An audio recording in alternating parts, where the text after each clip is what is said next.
Gauteng's recruitment of crime prevention wardens has grabbed attention.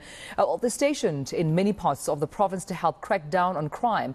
Ian Cameron from civil rights organisation Action Society believes the manner in which they were created is problematic. So do they even differ from the LEAP officers that are deployed in the Western Cape? Cameron, of course, joining us via Zoom to take this conversation forward. And Ian, thank you for your time. Good morning to you. What's so problematic do you think about this recruitment process? Good morning. Thank you very much. Well, I think firstly, something that I've picked up is the general rhetoric that it's a job creation scheme. I think that's challenge number one.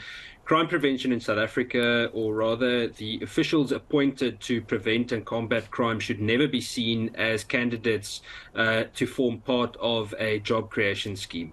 It should be a calling. Once you put on that uniform, you not only risk your life, but you are there to be a guardian of the innocent and of potentially vulnerable citizens.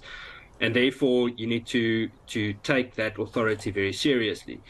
In terms of the recruitment process, it was said that 6,000 recruits would be trained and then allowed to perform their duties from yesterday, the first day of May.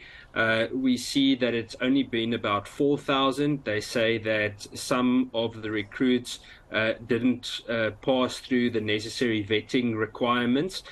Some of them had criminal records and others didn't provide the necessary matric certificates, etc. I think the questions that we rather have is, what did the training entail? Because what we see so far, especially after the passing out parade, wasn't a body that we can necessarily feel proud of. I mean, also talking about the wardens and the parade, we saw on social media the reaction from most South Africans, even though the Premier, Banyazali Sumi, spoke against fat shaming. There was a particular video trending, and Banyazali Sumi saying he does not encourage fat shaming. But South Africans were asking, do we have wardens that are fit for the job? Did they go through the right physical, training to ensure that they can physically, mentally, I suppose, as well, be able to tackle the high level of crimes, the complexities of crime that rid not only this province, but I suppose the rest of the country? Yeah, you see, this is the thing.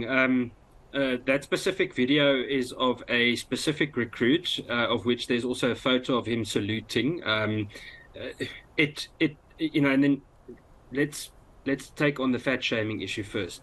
That's not what it's about.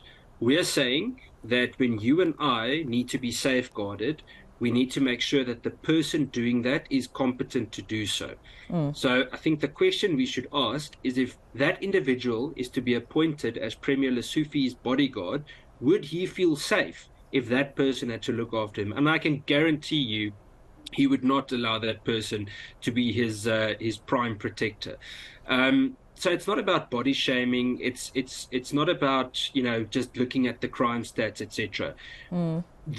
The way a crime fighting body looks and is presented is a way of intimidating and a way of showing a sense of authority to potential criminals. It should be a respected body. When someone is fit, they wear their uniform with pride, they walk well, they present themselves well, they speak with good and knowledgeable authority. It creates an impression of a professional service, and that's unfortunately not what we saw from this body. Ian, I mean, at the same time, besides the body, are you satisfied with the other resources which were promised to be provided to these wardens? I mean, e-policing solutions such as drones, such as helicopters. Obviously, we know the communities in Gauteng were promised also a panic button that they can utilize whenever they are in front or confronted by danger. Are all these solutions that will rid of crime, over and above, of course, the wardens that will be utilizing these solutions? Yeah, I think we're jumping the gun, and the province is jumping the gun. there are other basic things that need to be in place for us to combat crime. It doesn't help that we've got all these crime prevention activities, whether police, wardens, traffic police, metro police, etc. We need more investigative capacity. We need to make sure that the courts can handle the amount of cases that will be added when these individuals come in. Are these individuals able to oversee matters? Is there a watching brief capability? Do they even know what a watching brief capability is to try and assist with the prosecution oversight process, etc.?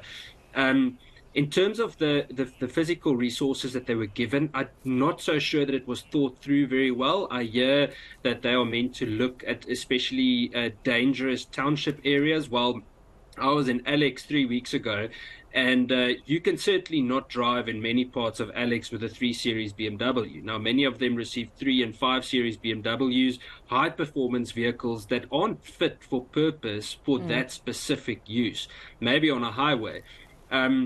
And so we can keep on speaking about panic buttons, etc. Panic buttons aren't going to help if we don't know how to complete a statement properly and to get a conviction properly. So, the analogy I would like to use is it's like almost like appointing petrol attendants without a petrol garage. You're not going to be able to fulfill your core purpose without a strong foundation.